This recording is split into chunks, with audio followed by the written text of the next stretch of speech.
George, I almost forget the sound of your voice. Yeah. So, oh God, I don't know, just teaching and the usual bullshit. I'm trying to blog a little bit more.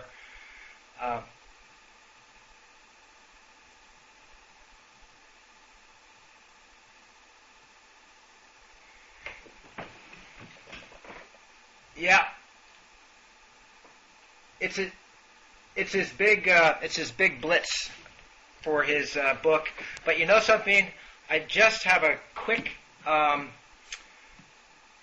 topic to bring up before we get into that. This is sort of a meta topic that is provoked by some of the comments from our last chat together, which was, I guess, 3 weeks ago or so.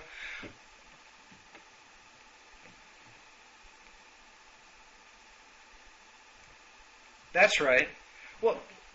So I guess let me just put a question to you. Do you sometimes think that we digress too much?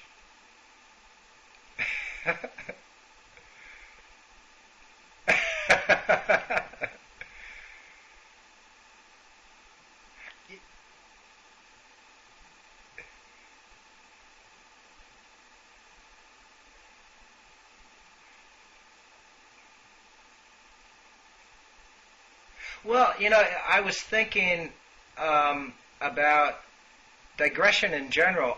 Did you ever read the book? It's this sort of early modernist classic, Tristram or Tristram Shandy. Yeah, I think actually it came out as a movie recently. I think it was written by a guy named Lawrence Stern. Late 18th century, which is quite early in the history of the novel. And what's fascinating about it is that it's all digressions. So he keeps setting you up to think that, okay, finally the narrative, the main story is starting here. And then he races off on another digression, on a story within a story within a story. And then you realize that, that's it. It's all digression. That there's no master narrative, and it becomes, yes.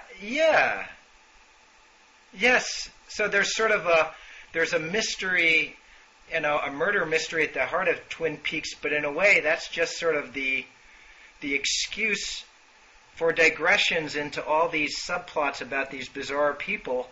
And, that's life. Life is just digressions.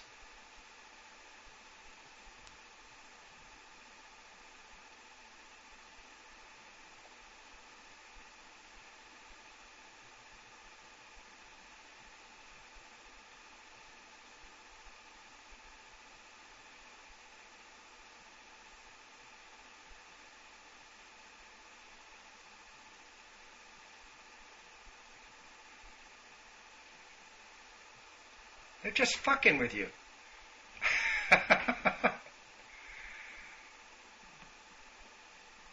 Yeah.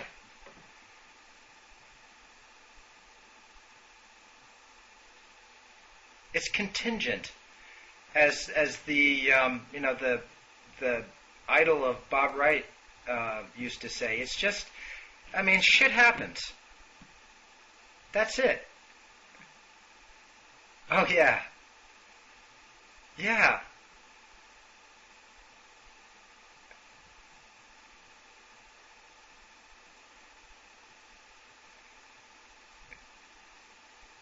Yeah, except that even there was sort of a master narrative in that you had, boy, we really are digressing. And I swear to God, I didn't intend this, but I love that movie. I just have to say, so it was Wallace Shawn and Andre Gregory, and sort of the narrative was that Andre Gregory was searching desperately for the meaning of life in all these exotic experiences and exotic places, and flinging himself into these wild adventures.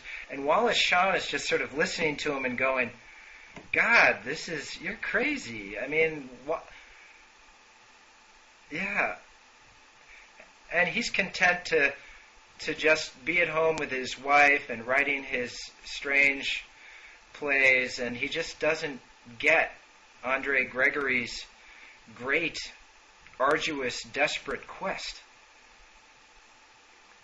But the digressions, the stories, were the point. And so anyway, I don't know. Maybe we do digress too much, but but it set me. Some of those comments set me thinking about.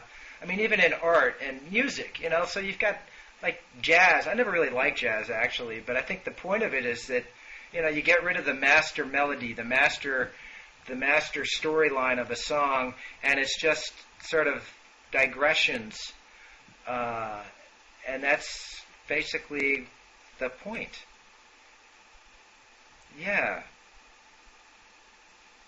Right. And I swear I wasn't intending this either. I'm rereading Vonnegut, and I'm reading Galapagos now. And if you remember the point of that, it's like an ode to randomness and coincidence and contingency, because the human race ends, and you end up, because there's just a couple of strange individuals left who survive who end up on one of the Galapagos Islands, and they create the future of the human race, which is basically like seals or dolphins with hair on them. And their brains are much smaller, and Vonnegut says that's really a good thing, because the big brains are nothing but trouble. And it's hard to disagree with that, really.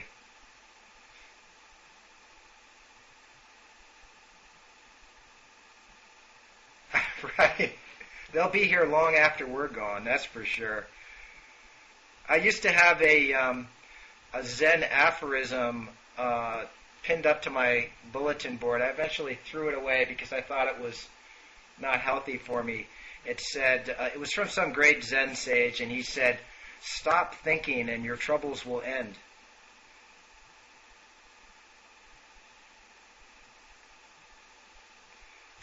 I don't know. I guess it's an ideal to aspire to.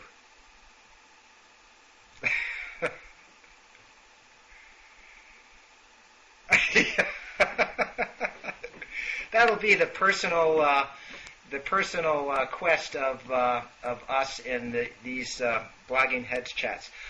Okay, so Gary Taubes, fat. Yeah.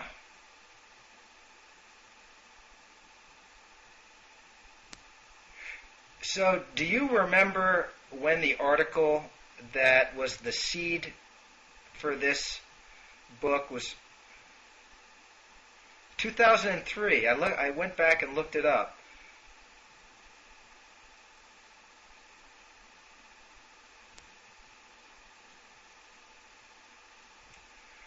As I recall, it was a picture of a big, juicy steak with a pat of butter in the middle. And I forget what the caption was, but it was something like, "This, go ahead, eat it, it's good for you."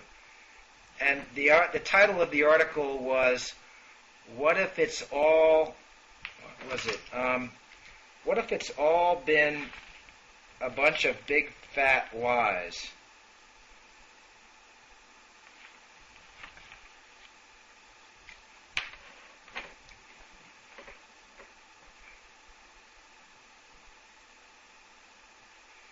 Yeah. So it was exploding the notion that fat makes us fat, which I guess is the core of lots of different diets, and is the core of, yeah.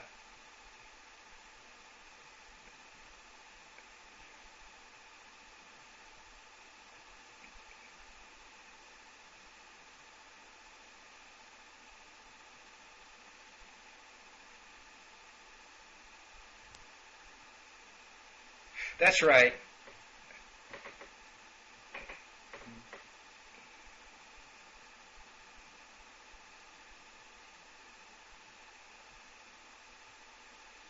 Well, Actually, the New York Times Magazine piece was fairly detailed and technical as well.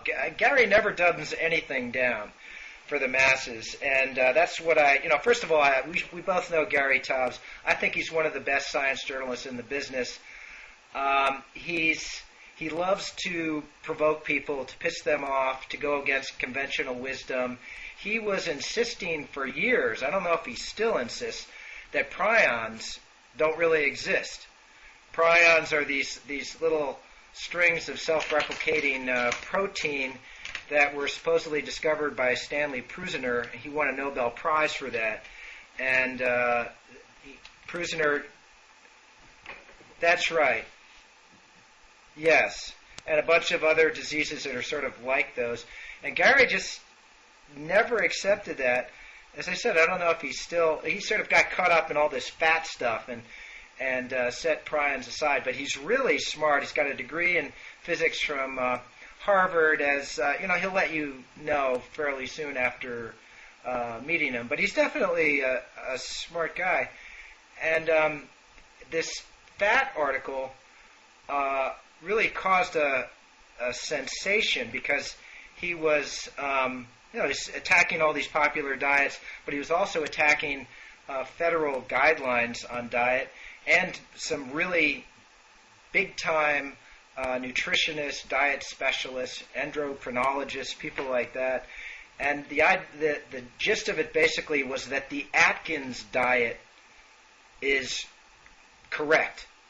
That, Dr. Atkins, who invented this diet back in the 70s, who said that the way to lose weight is not by cutting down on fat, but by cutting down on carbohydrates.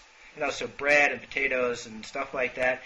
And fat actually works to satiate you very efficiently. So fat will make you fat if you keep eating it, but fat satisfies your hunger very rapidly, whereas carbohydrates don't. Yeah, and sugar drinks and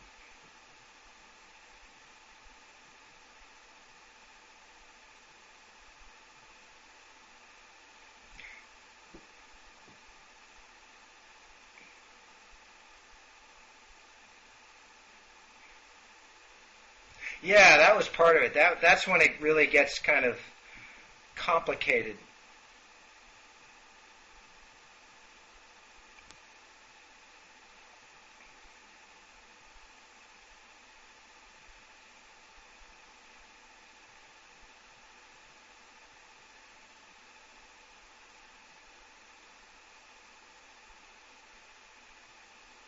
Yeah, there's this background to this debate over what the best diet is, and the background is that no diets really work very well. So the pattern is that people lose weight quickly on virtually any diet, but then the vast majority of people gain it back. But Gary said that the Atkins diet is the exception, that you actually don't gain weight back as much on the Atkins diet as you do on the others.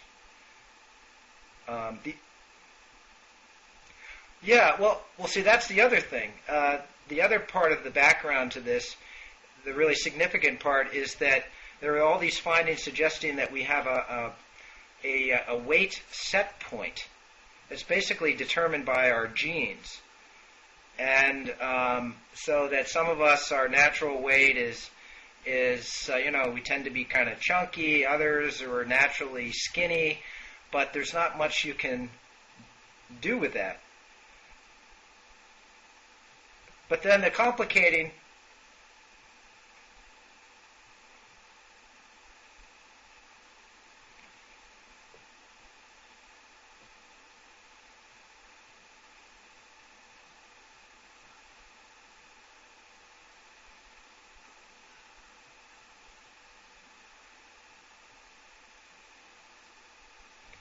That's right, but the puzzling part. So you've got all this data sort of suggesting that we have a diet set point, and that sort of converges with all these findings that we have happiness set. We have all sorts of set points, but the backdrop is again that there's this obesity epidemic. So we have set point, and yet statistically, the American population and populations around the world in industrialized countries and in some third world countries too we're all getting fatter.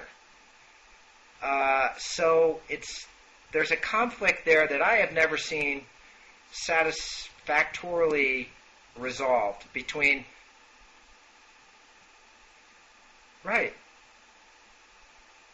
Well, yeah, I guess it's if you have a massive change in diet, then you can be shifted permanently off your set point toward a higher set point.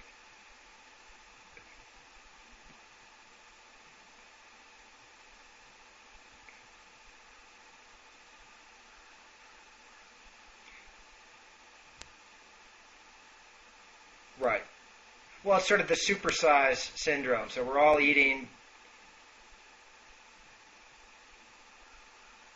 Right. But then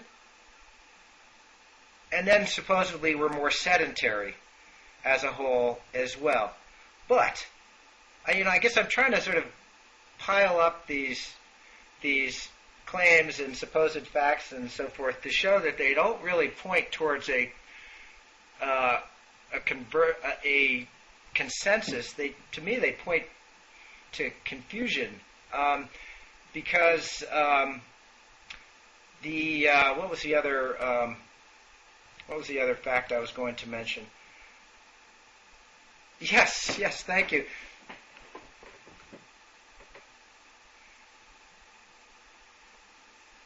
Yeah, so this is another part of.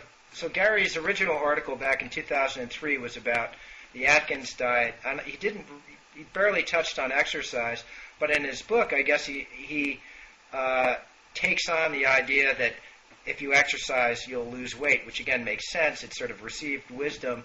But in this article, which is adapted from his book, the article appears in New York. It was within the last couple of weeks. He says that this is a myth, that exercising more does not decrease weight, or at least the big studies that have been done suggest that it's a very tenuous correlation.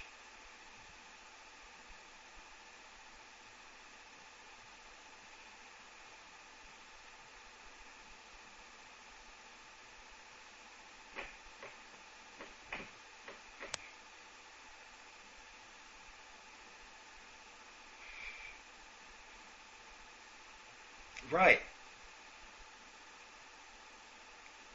Which sounds.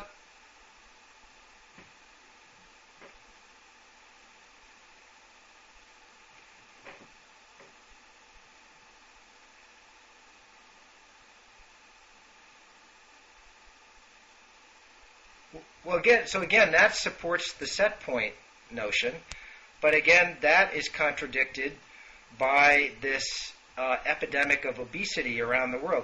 In fact, Scientific American, and anybody who wants to read Gary Taubes' book or his articles, I think they should get the September issue of Scientific American. I'll hold it up here, because it's a special issue devoted to food, obesity, famine, and all those sorts of topics, and it's just loaded with interesting information, and I think it will prevent people from getting overexcited about Gary Taubes'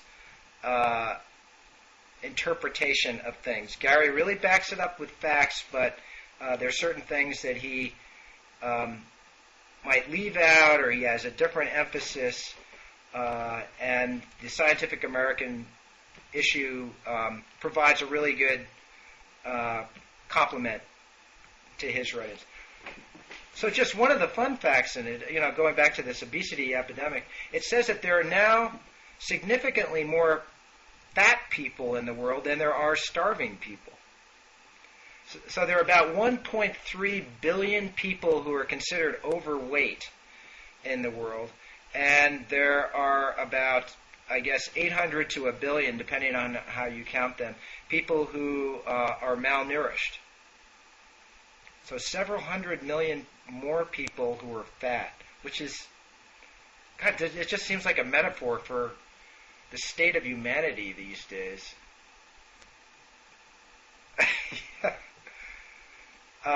So again, if so many people are getting fatter, that just seems to undercut the set point theory to some extent. Another interesting fact. We should. Gary is on his book tour and is really busy these days. Or I would have tried to get him on. Maybe we can get him on sometime later because I'd love to hear him answer these questions. When I've talked to him about it, the problem is that he gets into the hairy minutia so rapidly that I have no idea what he's talking about. So it would require some skill on the part of the interviewer to keep him, to make him comprehensible for the masses. Yeah. Right. Yeah, but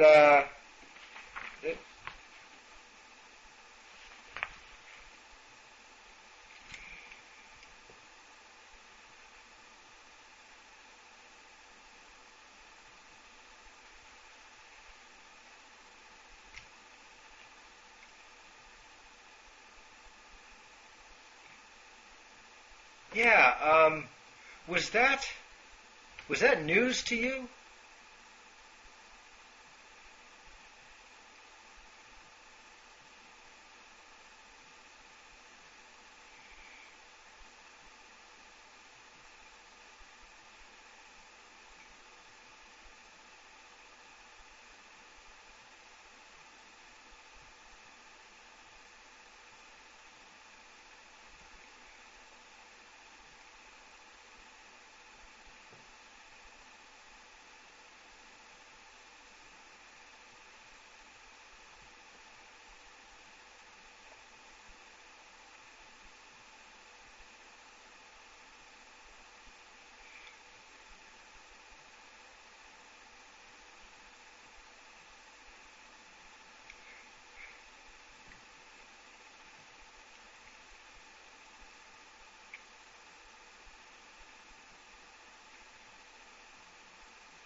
Yeah.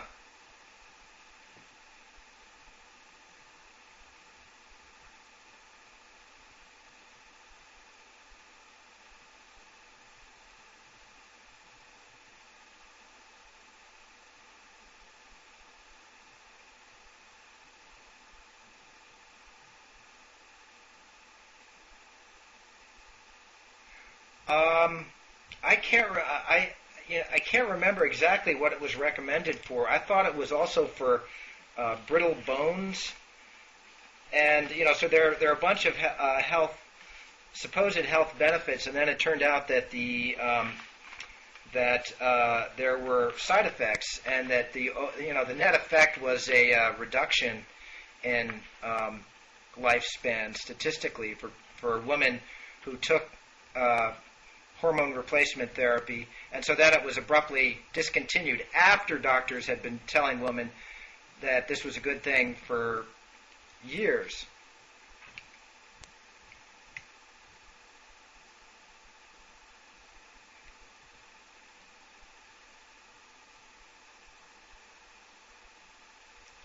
Well, so what?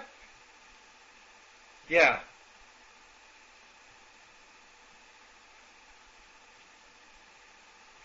Right.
Well, so what's the take-home message for you from this article?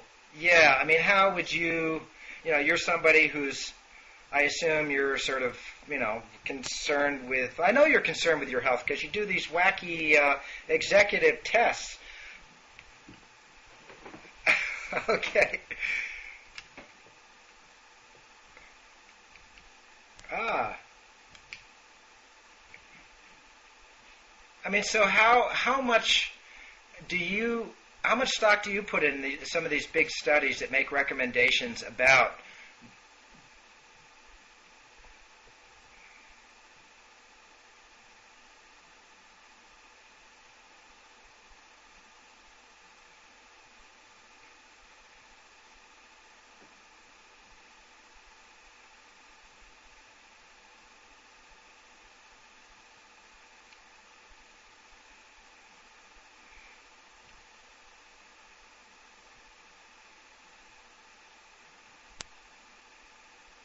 Hmm.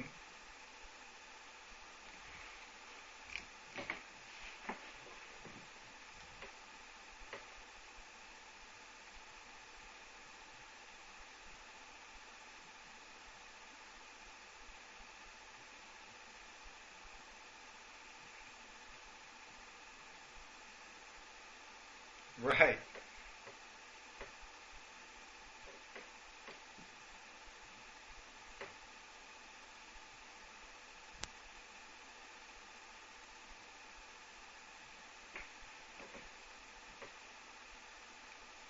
Reducing was it re, was, was reducing fat one of the recommendations for your diet?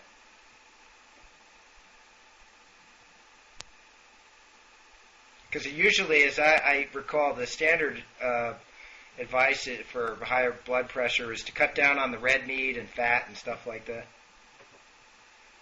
Eat more bananas. Okay.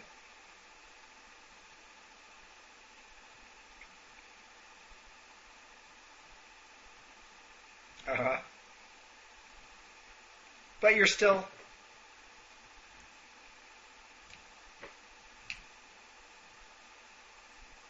Mm-hmm.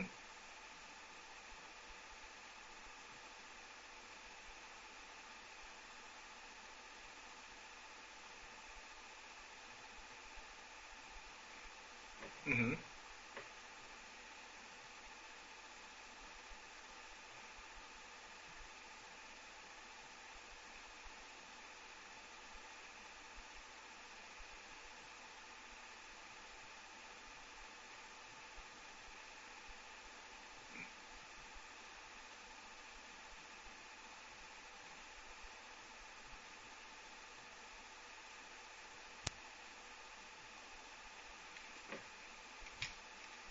Mm-hmm.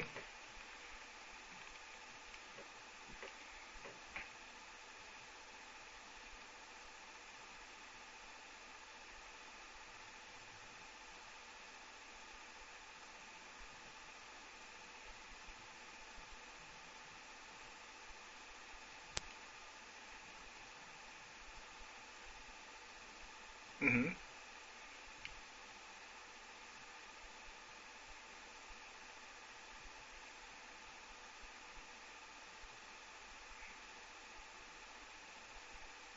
Mm-hmm.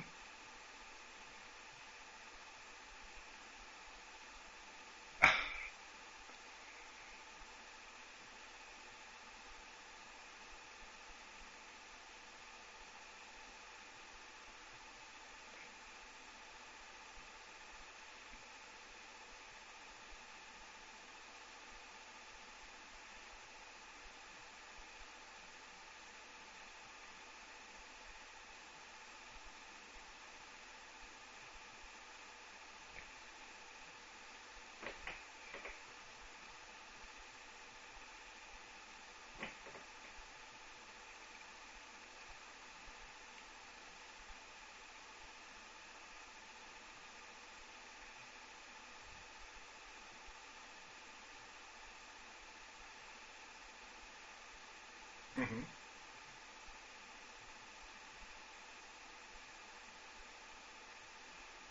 Yeah.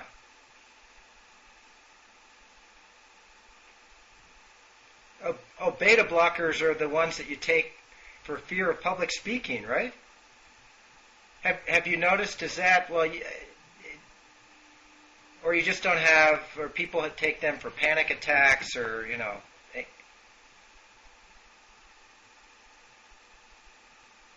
yeah.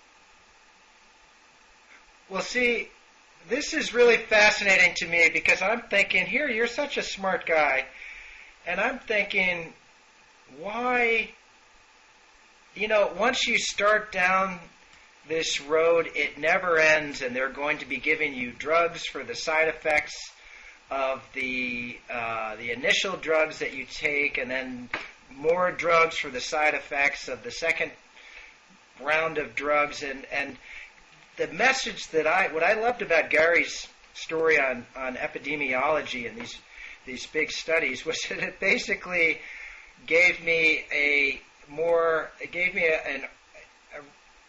an argument for doing nothing, for inertia, which is right, which is what my sort of ruling philosophy is. So he's saying that these big studies are done. They tell you, well, you should take statins, or women should take hormone replacement therapy, or all this advice that we're constantly getting. And at the end of Gary's article, it's this extraordinary skepticism that he's asking us to accept. And he says basically, don't believe any of these studies when they're making an initial claim about a correlation between some lifestyle or diet or drug or whatever and health and illness. He says, assume that the first report of an association is incorrect or meaningless, no matter how big that association might be. The first claim in any scientific endeavor is most likely to be wrong.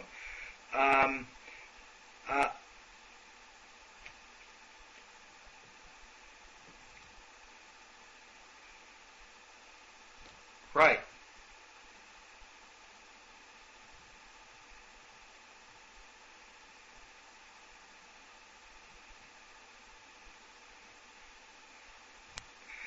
And he says if there's, so that's even for big effects, but it's an early study. He says then if there are many studies that show a correlation, but the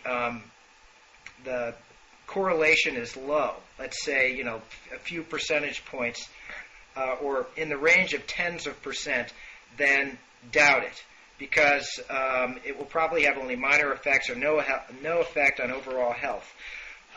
He also said that you must assume that there will often be unintended consequences of anything that you do, any change that you make in your diet or lifestyle or a drug that you're taking as a result of this kind of medical advice. So you sort of come back to common sense as a guide for health decisions.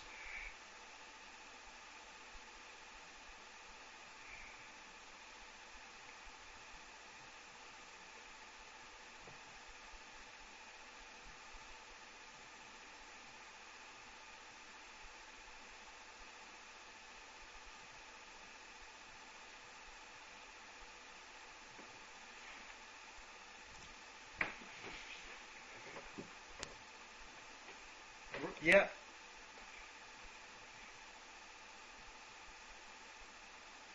Yeah, the wisdom of the body.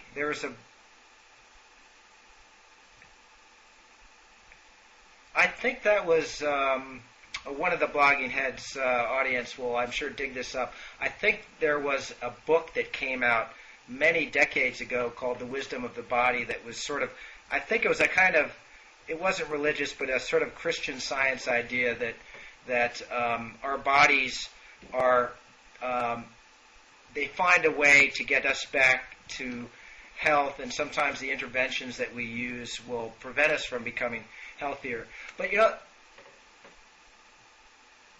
oh yeah. But one of the unintended consequences of reading Gary's article in Epidemiology for me was not really to believe the things that he's saying about the Atkins diet, because actually there's a big study that was reported in JAMA. This again came out of the Scientific American special issue published last month. There was a big JAMA study that compared 4 very popular diets: the Ornish diet, the Zone, and then sort of a standard generic low-fat diet, and Atkins, and it found that Atkins actually was better than the other 3 diets. People lost more weight, and they kept it off longer than on the other diets. But it was a modest effect. And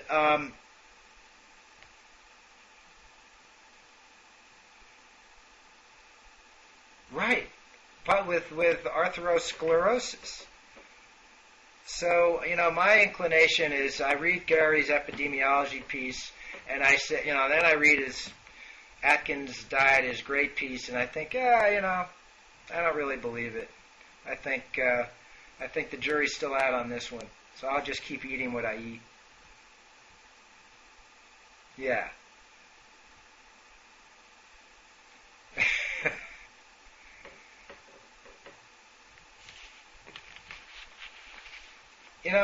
Also in the Scientific American piece, I guess there was a big study that came out a couple of years ago by some people at the Centers for Disease Control that said that being slightly overweight actually was correlated with living longer. And apparently this caused a furor in the diet industry, and all the experts have been trying to undercut this study as hard as they can ever since it came out, but it's held up pretty well. So I'm not saying, so I think the conclusion isn't that, try to, gain 5 or 10 pounds more than what is supposedly your ideal weight. The conclusion is just, don't take any of these things too seriously.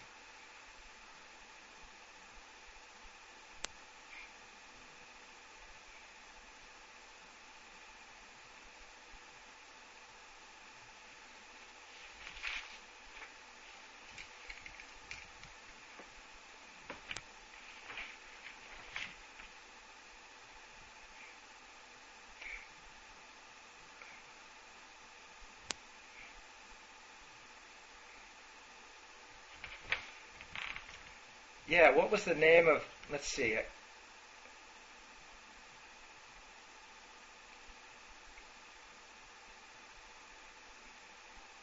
Mm-hmm.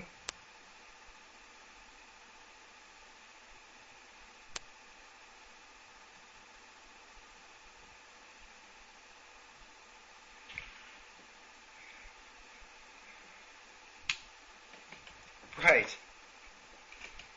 So it's a different, it's something that, it's a character trait, or people who have,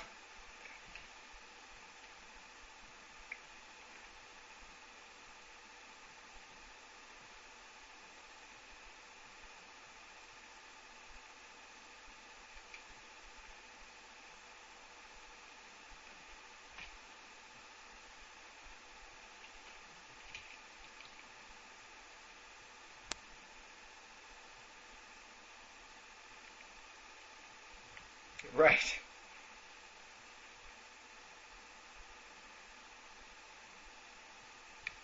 Yeah.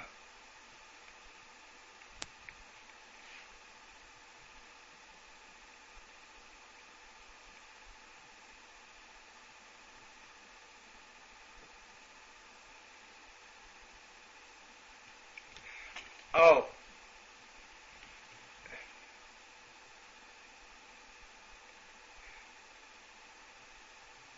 Matt Nisbet. Yeah, so he's the guy who's been going around with. Nisbet is a professor of. I'm not sure what his discipline is. Okay, well, that's right. Communications at some school in D.C. And he and Chris Mooney, the journalist who wrote Republican War on Science, have been going around talking about framing, and they wrote this essay for Science. And yeah, and so Nisbet, I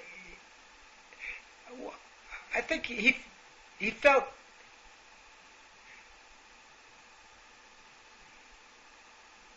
Well, he seemed to be upset that Gary was sort of asking people to be raising serious doubts about a gigantic field of science and even the scientific method as a whole. So he thought it was too skeptical. When I think it was the kind of healthy skepticism that we need as a counterweight to to all the hype that emerges, particularly from medical studies.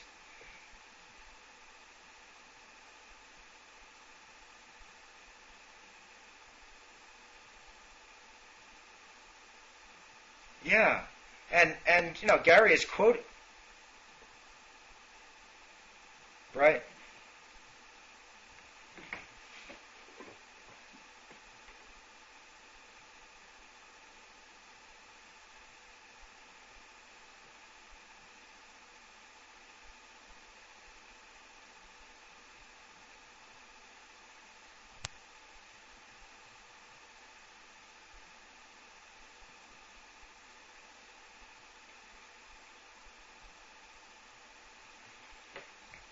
Right.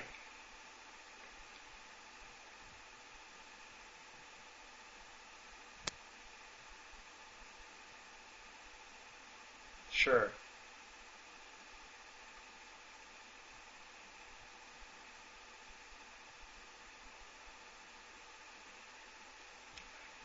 In the version without art and graphics and right.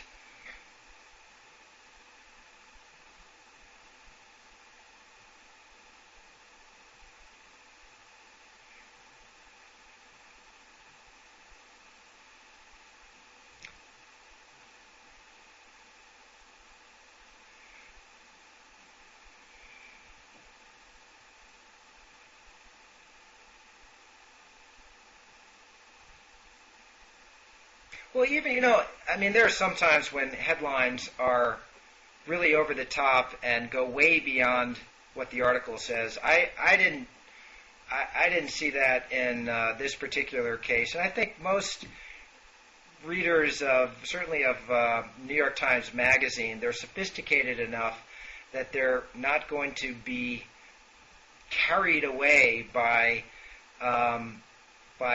graphics and headlines that are maybe overemphasizing slightly some of the points made in the article. So, yeah,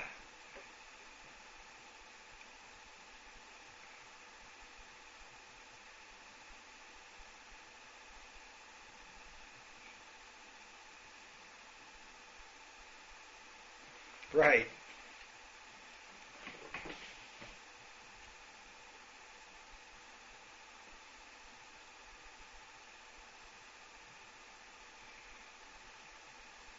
Yeah, I don't know.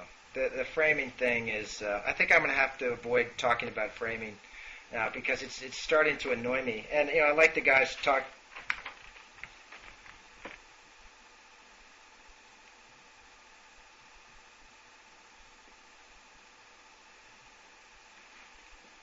Yeah.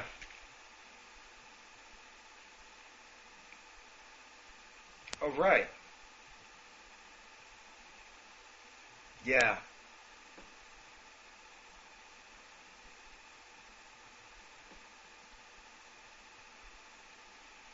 Hmm.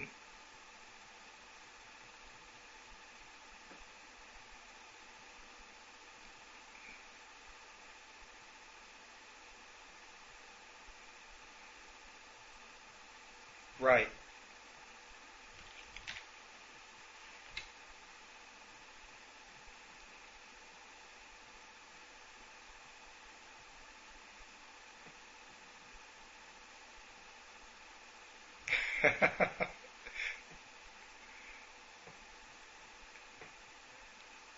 Right. Hmm.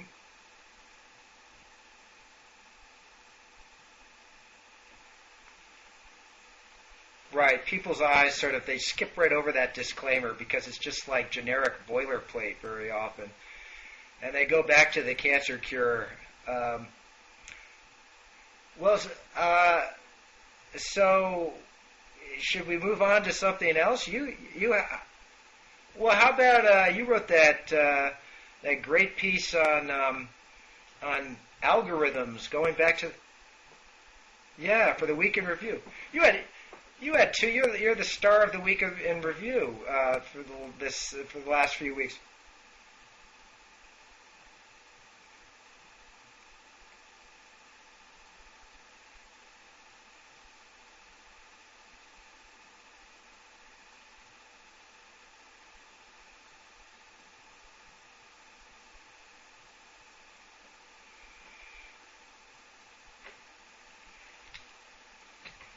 Hmm.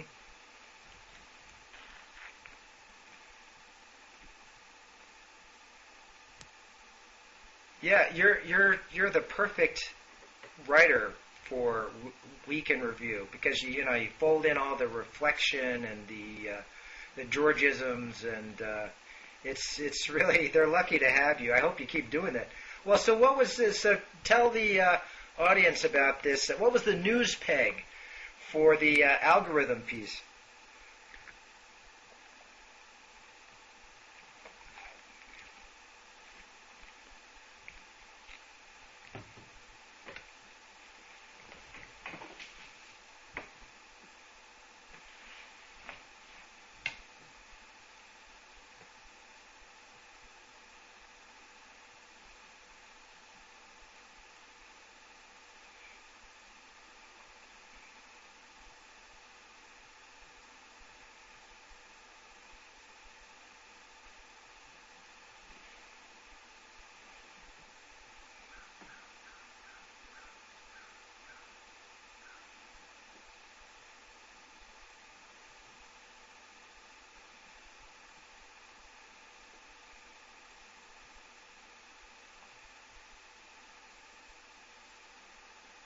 Uh huh.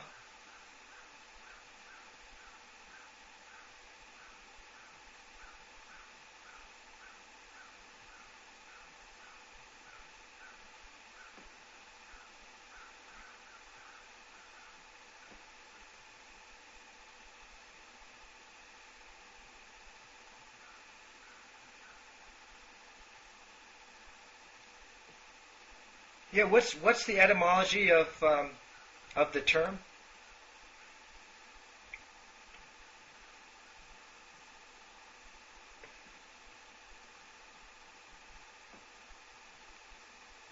Uh huh. And was sort of corrupted into. Hmm.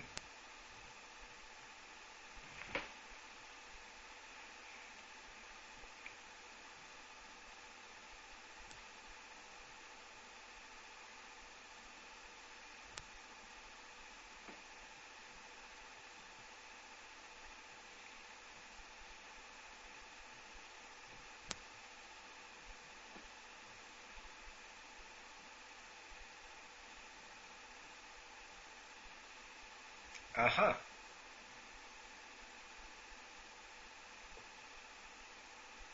Uh huh.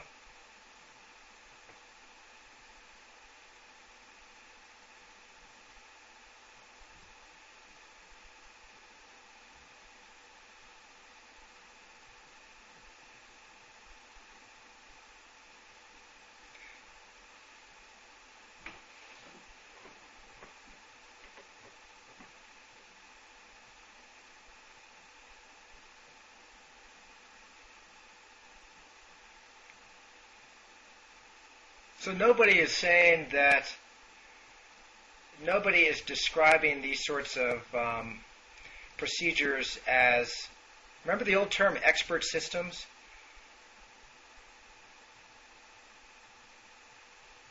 within a particular discipline. And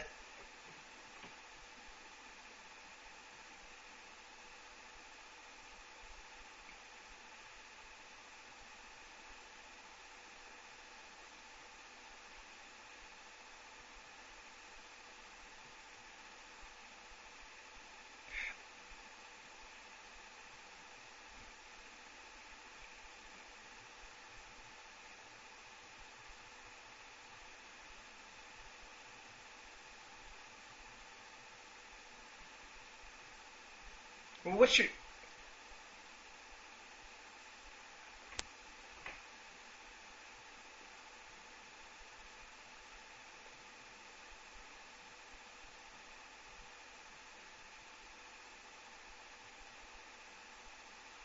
Well, that's the Roger Penrose argument that there's some quantum mechanical process in the kind of thinking that we do. But of course, that means that you could then have an algorithm that's based on quantum computation, and you could still have a machine replicating what we do. It would just be it would be a different kind of machine than we have now.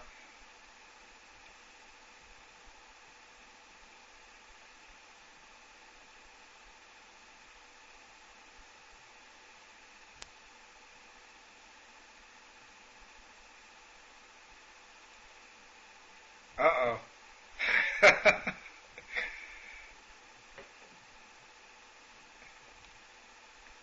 hmm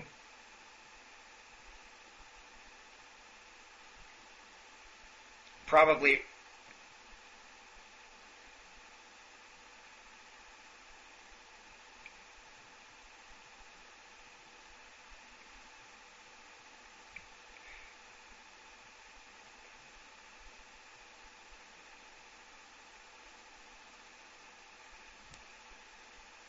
Yeah, and then he wrote a later book that said that that the um, that thinking is being carried out in some important way by these cellular structures called microtubules.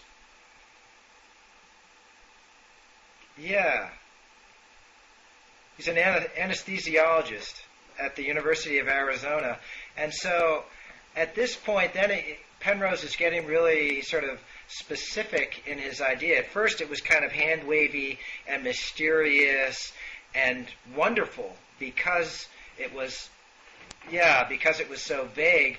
And then, as soon as it was microtubules, this very specific thing, then it was kind of like in a horror movie where finally you get to see the monster.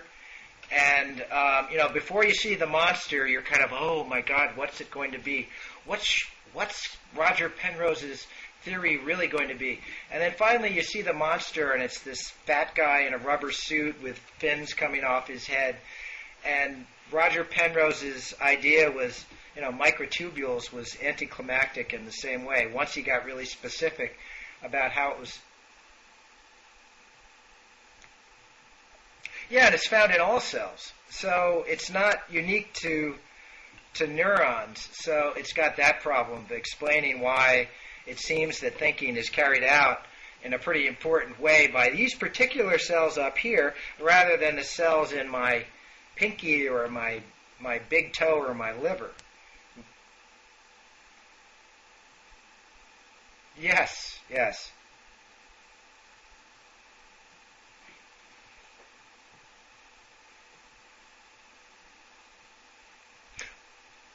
Oh, really?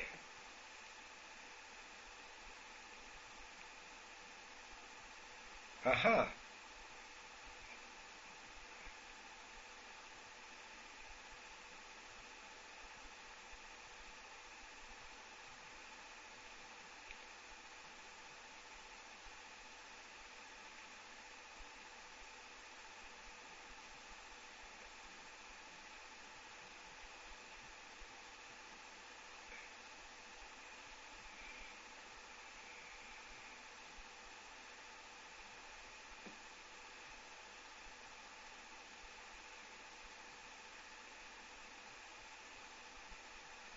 Right. Yeah.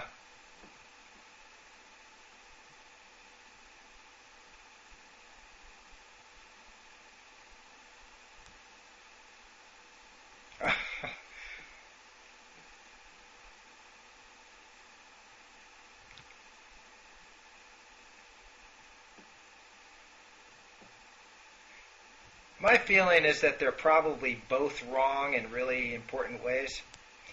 I certainly wouldn't want to side with Dan Dennett in any debate, just for personality reasons. Um, Oh, I know, I do too. But he's just such a know-it-all. Uh,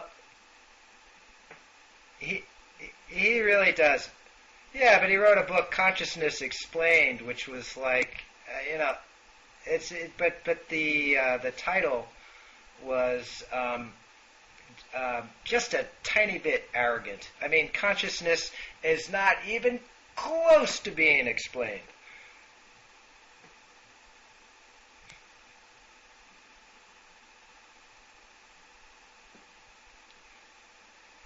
Yeah. He said something interesting to me once that, he's a believer in strong AI, and I'm not sure if he completely buys the Ray Kurzweil singularity thesis, but Dennett does think that, or at least did when I spoke to him, this must have been about 10 years ago, that we are going to start merging with electronic devices and we're going to become smarter and smarter. Maybe we will will abandon our flesh and blood bodies entirely and become some kind of mechanical thinking machines. Yeah, that's Kurzweil, but Dennett this is before Kurzweil's book, and Dennett was talking along those lines too, because other people, Marvin Minsky and Ed Fredkin, had also been talking about these sorts of things. So Dennett thought there would be dramatic growth in intelligence along these sort of mechanical AI lines, but he said he thought that this, as we got smarter in these ways, we wouldn't necessarily get any better at understanding ourselves, because there would be this constant sort of arms race that as our brains became more complex, even in these sort of mechanical, silicon-based ways, we'd always be one step behind. We still never would be completely smart enough to get on top of that rapidly increasing complexity. So in a way, he always disparages Mysterians, but Mysterians, that's the term that I think Owen Flanagan, a philosopher, yeah,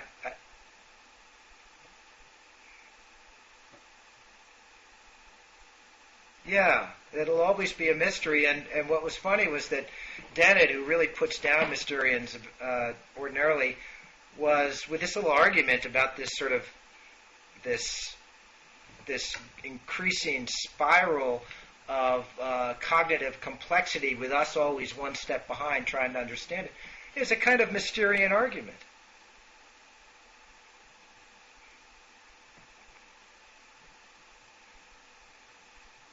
Yeah,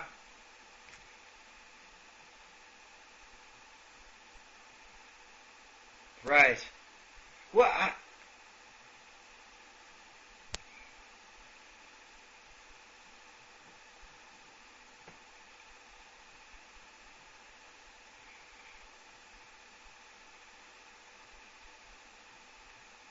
yes, yeah.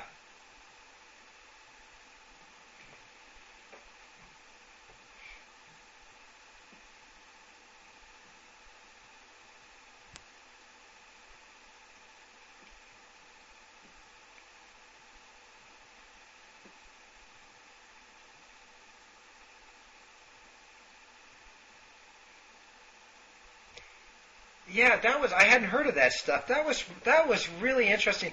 And people, another sort of social economic aspect of this is that these incredibly wealthy companies are getting people to do economically significant computation for them for nothing. And then I sort of reflected on what we do here at Blogging Heads.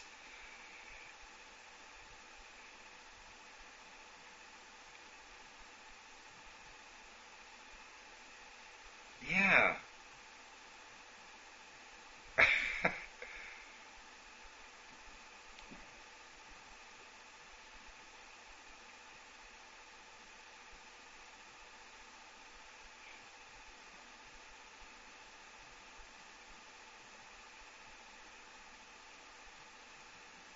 Hmm.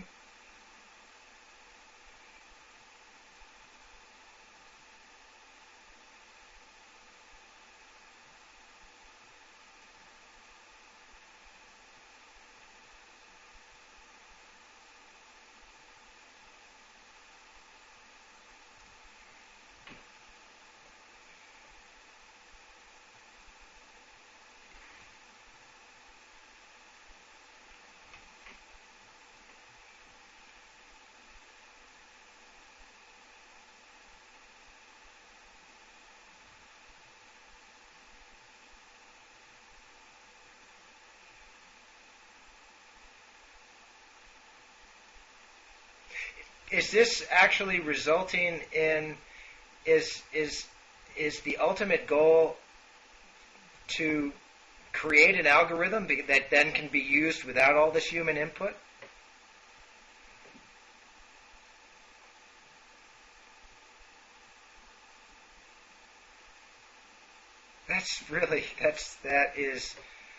It really is an interesting twist on the whole.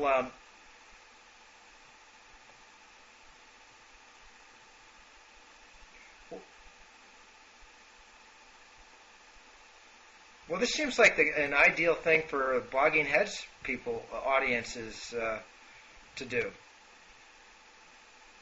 I mean, if they're just sitting around watching this stuff anyway, why don't they, they could do something useful. Oh, God, why did I say that? Oh, I don't know. It's just one of those days.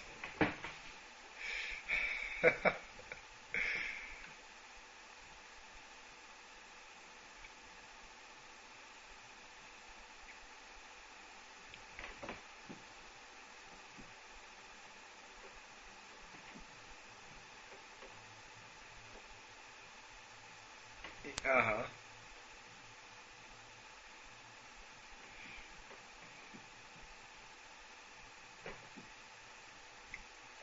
A dwarf chess master.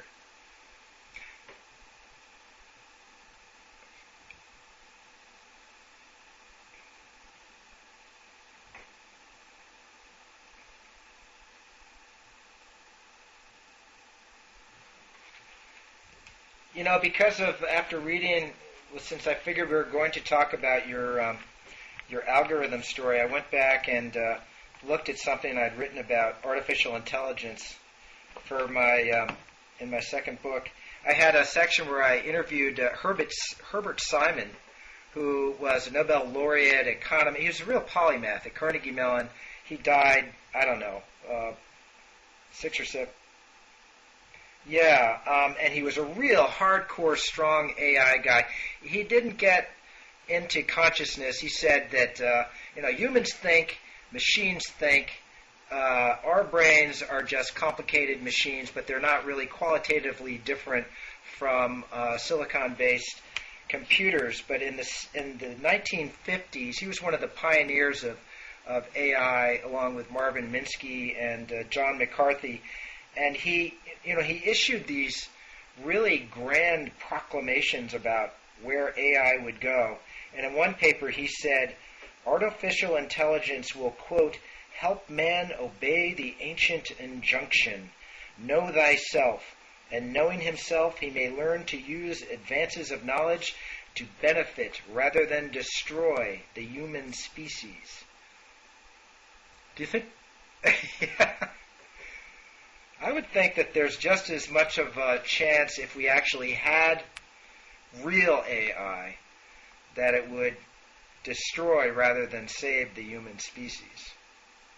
Well, if you think about the people with the money to support very serious AI. Actually, this isn't true now that you have companies like Google, but the Pentagon, the National Security. Yeah. And they sank a lot of money back in the early 80s, and I'm sure these kinds of programs still exist in creating autonomous killing machines.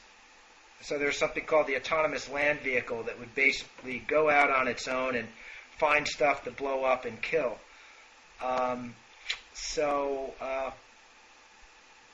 Yeah. Yeah, Google is... I don't know. Maybe we should just turn the world over to Google and McDonald's and companies that, Home Depot and... Yeah, that's right. We talked about the space, Google and the space prize. Oh, yeah.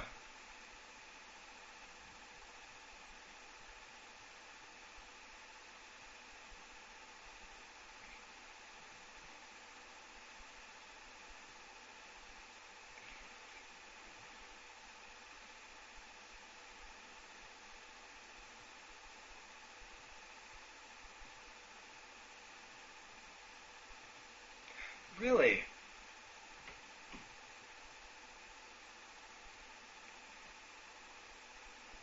Maybe we should get one of those old timers on. I mean, people think we're old. We should have John Noble Wilford on. He'll make us look like babes.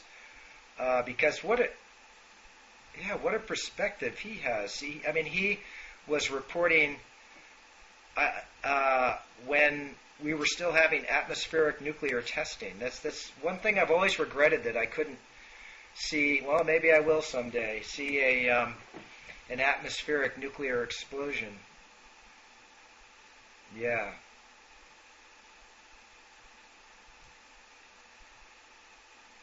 Right, and you probably, that'd be the last thing you see. But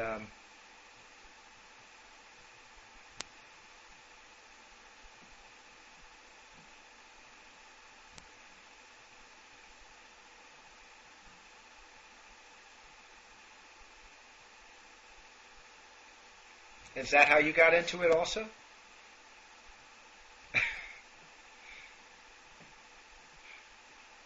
Uh-huh.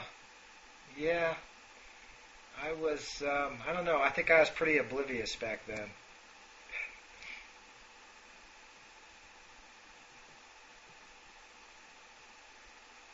Right, and it could drop down and rain death and destruction on us at any moment.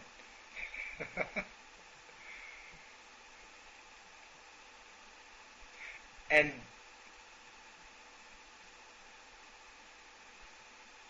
oh, is that right? Oh, I see. The trajectory is right.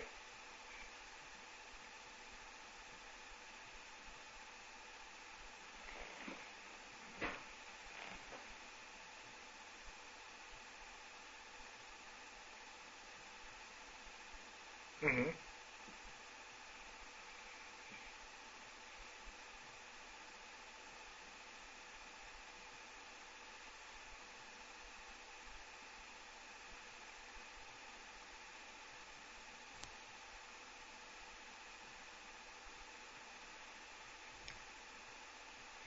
God, I can't remember. I took physics in college, but I don't remember having any of those kinds of happy epiphanies. It- well, here we are at the end of many, many digressions, but folks, that's all there is. Yeah. Except without all the kinky sex. But maybe we can get into that next time. All right, George. It's been. I have no idea. Oh, I'm talking to Richard Preston in a few weeks. Yeah, that should be fun. Oh, is that right?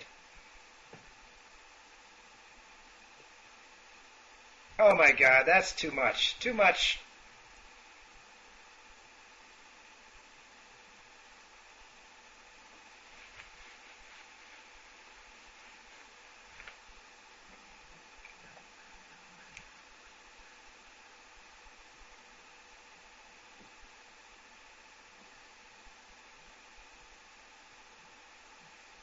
Yeah. Yeah, and have them both on at the same time, like the Cowses. Well, okay, I'm gonna go get some lunch. So I will.